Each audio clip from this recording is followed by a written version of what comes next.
Ay, grabe ang maliwanag, talagang iniisa-isa kami. Yes. Ikalawa, ayan, si Joel at si Cheese. Bakit daw ng Judas? Hindi natin alam ang Ay, nako, kahit anong ng bawat pinagdadaanan, isa. Judas talaga silang may dalawa. konting kaalaman sa ginagawa sa kanilang katakot-takot na pressure, katakot-takot na kaso. Ang hirap-hirap talaga kasi ganyan din ang ginagawa sa amin. Oh, ganun pala eh. Judas ito talaga sila naman, kasi kung pare-parehas Senator naman pala kayong Dante ginigipit eh. Marcoleta. Nagpakulong nga si Eto Jinggoy. nga, sabi nila plunder, ewan ko paano naging Yan, plunder, kay wala Senator namang Marcoleta, government oh. money involved.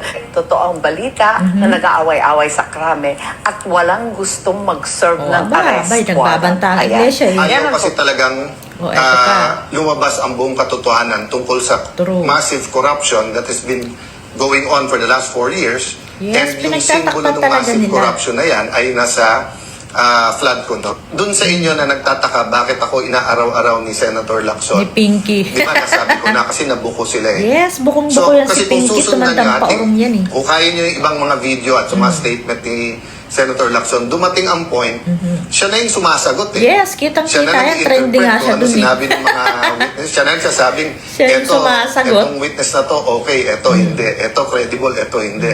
Yes. Kinausap daw niya si Yusek Bernardo, nag-deliver daw, pero hindi sa Malacanang o hindi sa May pinagtatakpan talaga niya yung Kung bangag hindi- ng amo. Or hindi sa First Family, pero dito dineliver sa Yes, mga alam opisyal pala na to. niya eh. And then ayaw niya patawag yung mga opisyal. Sinabi po Yun. ni Chairman Erwin na iikot na lang ba tayo sa flood control? O kaya yung sinabi nung iba, Hindi na pwedeng kapag ganun kasi kasangkot may bagong siya eh. ebidensya, hindi po ganun. Pag nag-iimbestiga ka, ikaw nag-uhukay. True. Ikaw nag-iinvestigate, Sa pool ikaw na naman. nag-uncover. So, ayan na nga. Totoo naman yung sinasabi ni Senator Amy na talagang sila iniisa-isa. Buting at sabi nga eh, hindi ka pa niyayari nung kapatid mo kasi buhay pa yung nanay nyo. Kaya maswerte ka pa, Senator Amy.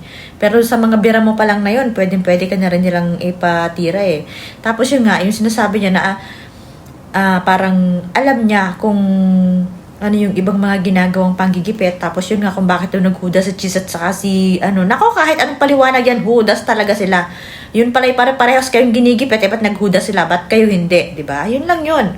Tapos itong nga sinasabi ng Senator Alan, kaya siya inaaraw-araw ni Pinky Lacson, kasi nga, nabuko na siya. Bukong-buko naman talaga si Lacson. Talagang tumandang paurong yung Lacson na yan. Tapos yan nga sinasabi ni Erwin Tulfo na iikot na lang ba yung buhay natin sa flood control, Abay, oo. Ganyan ang sinasabi mo kasi nga, sangkot ka, Erwin. Yun. Tsaka ang sinasabi nito ni Senator Alan, kapag mag-iimbestiga, hindi pwedeng, mag-iintay ka lang kung ikaw talaga yung gagawa ng, nun. Ikaw yung kikilos nun para malaman mo yung totoo. Hindi kung ano lang yung ibigay sa'yo, di ba? Nako. Kaya yan, buti na lang. Sapul kayo lagi dito kay Senator Alan. Ginising nyo kasi yung tapang niya eh. Grabe. Grabe ang talaga. maliwanag, talagang iniisa-isa kami. True. Ikalawa, ayan, si Joel at si Cheese. Bakit daw ng Judas? Hindi natin alam ang pinagdadaanan Ay, nako, ng kahit bawat anong isa. pinagdadaanan nila, Judas may silang konting dalawa. kaalaman sa ginagawa sa kanilang katakot-takot na pressure, katakot-takot na kaso. Ang hirap-hirap talaga kasi ganyan din ang ginagawa sa amin. Ginagawa pala sa inyong lahat eh. Bakit sila naghudas? Kay Senator Dante Marcoleta. Ayan, bakit si Dante Marcoleta at si Jinggoy hindi? Ewan ko paano naging nagpakulong plunder, na. wala namang Wala lang government talaga money silang bayad. involved. Pero Hudas kung talaga sila. sakasakali, ito ang balita Galit na galit na nag-aaway-away sa krame at walang gustong mag-serve Wala talaga. ng arrest Nagbanta ng warrant. iglesia. We are one na Ayaw ang kasi post na lahat talagang, ng mga iglesia eh. lumabas ang buong katotohanan tungkol Ito sa pa. massive corruption that has been going on for the last 4 years. And yung simbolo ng massive corruption na yan ay nasa flood control. Yung sinabi po ni Chairman Erwin na iikot po, na lang ba tayo sa namumura flood yung Erwin control? na yan, namumura O kaya na yung yan. sinabi nung iba na kapag may bagong ebidensya, hindi po ganon. Pag nag-iimbestiga ka, ikaw nag-uhukay.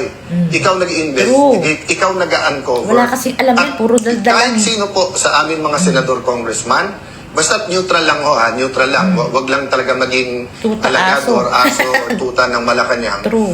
Pwede po talaga nating bilangin eh. Yung 18 former Marines, sinabi nila may mga kasamaan sila, active Yes. at hindi active. So yung isang lane lang yon, yung mga bodyguards.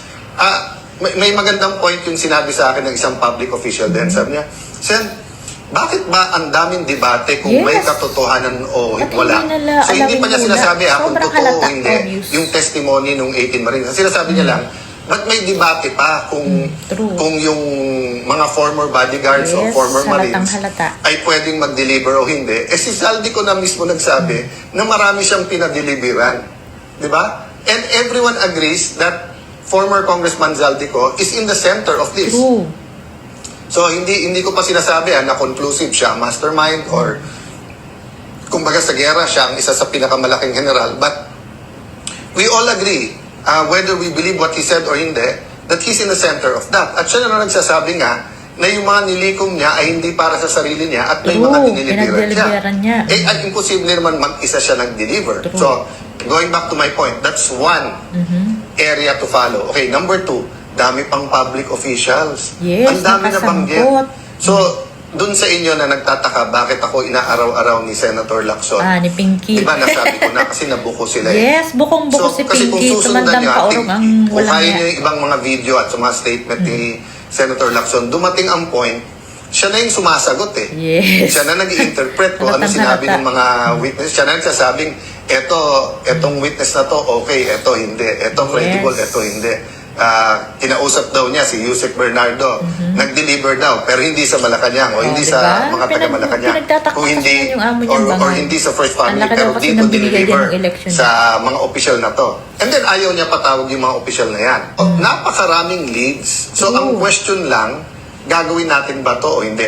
Kung ang gusto ng administrasyon, kalimutan muna natin lahat ng ibang corruption. Impeachment muna kasi importante Naku po, ito. napaka-unfair. Then that's selective justice, True. di ba? Then that's discriminating. So, we have the rest of this week, we have next week. Why not call a Blue Ribbon Yes, kaya hearing? naman eh. Why not ask both the administration and the opposition sinong gusto niyong witnesses? Nung araw, ganun eh. Naging chairman ako ng Blue Ribbon Committee. Ay, iba nga Kahit yun, sino kasi bagag ang member na presidente. magsabing, sir, can we call ganyan? Kasi when you call a witness, so for example, kung 10 kami mag-attend, ako gusto ko magtanong sa 18 Marines. Dapat Eh di, ganun. oras ko yun eh. Di ako magtatanong doon. Ayaw nga nila. Ngayon, may nasabi silang hindi Kasi sang-ayon. mabubukong masyado. O hindi, magtanong sila.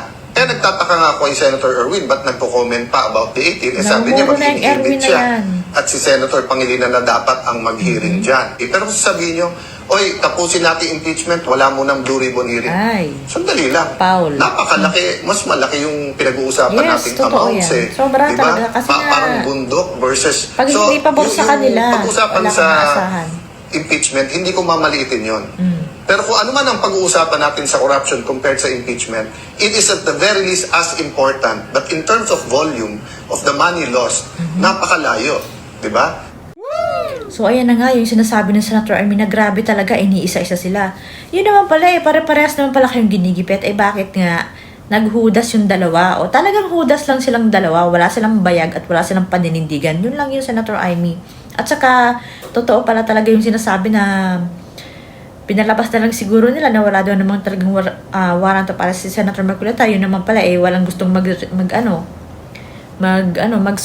di ba? Kasi nga nagbanta na rin ng ang dami ng post ng lahat ng mga iglesia na we are one, na hindi pati nga yung Bible verse na parang iisa lang sila, hindi pwedeng yung isa ay ganun ang mangyayari, aba. Kung gusto niyo ng gulo, sige. Subukan niyo ang iglesia. Kung nagtagumpay kayo sa KOJC, malamang hindi papayagan ng iglesia yan. Isang command lang sa iglesia kahit saang lugar, lagot kayo sigurado. Diyan kayo mayayari kapag ginawa niyo yan. Kasi yung kay Senator Marcoleta, hindi naman talaga plunder hindi talaga yung kasong yun, maling-mali. Pinipilit lang talaga nila. Tapos ngayon, ito nga, nakikipagbakbakan talaga si Mike Defensor kay Matibag. Kasi nga asong-aso maling-mali na yung ginagawa niya. Nakakahiya ng NBI gawa sa kanya. Hindi naman yung buong kaya lang gawa sa kanya. Gawa sa pinagagawa niya. Ngayon lang nagkaroon ng ganyang NBI sa bagay. Ngayon lang naman talaga tayo nagka-presidente ng bangag din. Nagkaroon ng abnoy, pero hindi naman siya bangag kahit papano, di ba? Tapos yun nga, itong sinasabi ni Senator Alan, kaya talaga ganyan sila. Ayaw nilang lumabas yung katotohanan. Pinagtatakpan nila na lumabas kasi nga, mga kasangkot nga sila. Si Lacson kasi at si Soto sinasabi na nag-deliver mismo. Si Lacson kasi, yung ginamit nila nung eleksyon, ang laki rin pala ng perang natanggap niya. Yun yung sinasabi, kaya ganyan si Lacson. Nakinabang din talaga siya, hindi man siya na-delibera ng maleta. Pero nung eleksyon, Doon galing yung pan nila na napakalaki. O, di ba? Tapos yun nga, si Erwin Tulfo na sinasabi niya na iikot na lang daw ba yung buhay natin dyan sa flood control? Of course, napakalaki. Yan ang pinakamalaking korupsyon na nangyari sa Pilipinas. At kasangkot ka dyan, kaya gusto mong mag-move on na lang. Hindi pwedeng move on. Katulad yun, tag-ulan na. Lagi yung maaalala tuwing babaha, kaya hindi ka pwedeng mag-move on dyan. Walang move on dyan sa ginawa niyong kawalang hayaan na yan. Hindi pwedeng ganun. At hindi ka makakalimutan ng mga tao, napakawalang yamo. Ang dami mo ngayon, namumuro ka ngayon, Erwin Tulfo. Tapos ito nga si Lacson din, kay ito sinasabi niya, kung ba't siya inaaraw-araw. Kasi nga, bukong-buko na talaga. Bukong-buko si Lacson kasi nga, yung kilos niya, hindi siya ganyan dati eh. Tapos yun nga siya na yung sumasagot dun sa, di ba yung hearing niya, nagdala siya ng 2 babaeng testigo na naka-face mask pa. Siya na yung sumasagot. Tapos, laging halimbawa dun sa mga kung ano sinisira na lang niya yung kredibilidad ng mga testigo na maayos. Ba't hindi mo mga para mapatunayan, ba't hindi mo iharap? Or hindi mo harapin, di ba? Talagang pinipigilan mo, halatang-halata ka naman kasi bukong-buko ka na. Tapos ito nga sinasabi ni kung gusto niyo magpaputi, baka may si Lacson kasi magaling mag-whitewash. Yung na sinasabi, yung ginagawa nyo, na pinagbibibiran nyo lagi to si Cayetano araw-araw. O ayan, ginising nyo yung tapang niya. Malupit din to. Hindi kayo tatantanan yan. Lalo't ngayon, may alam. Tuta pala ni Lacson si Erwin Tulfo. Sinasabi nito Kung lahat ng yung 30 na hudas ay tuta ng Malacanang, si Erwin Tulfo, tuta lang ni Lacson. Kasi nga, sinasabi niya, may hawak pala si Lacson. May alam si Lacson kay Erwin Tulfo. Hinahamon pa nga niya kung gusto niyang isa-isahin Kaya ganyan, malakas ang loob din yan ng Senator Alan kasi may mga alam din yan, imposibleng hindi. Kaya yan, kunyari, nung sinabi yun nito ni Senator Alan kay Erwin Tulfo, sabi niya, Sir, parang pasok na kayo, sir, katulad nung kapatid nyo. Ayan, tapos paser-ser ka na. Samantalang ang sabi mo nung una, kukuwilyuhan mo nung siya ang nakapwesto. O, di ba? Ayun, namumuro ngayon yung si Erwin na yan. Sobrang talagang wala siyang paninindigan. Akala mo lang ay napakatapang. Naloko tayo ng mahabang panahon na akala natin ay maabuting tao itong mga to. Grabe.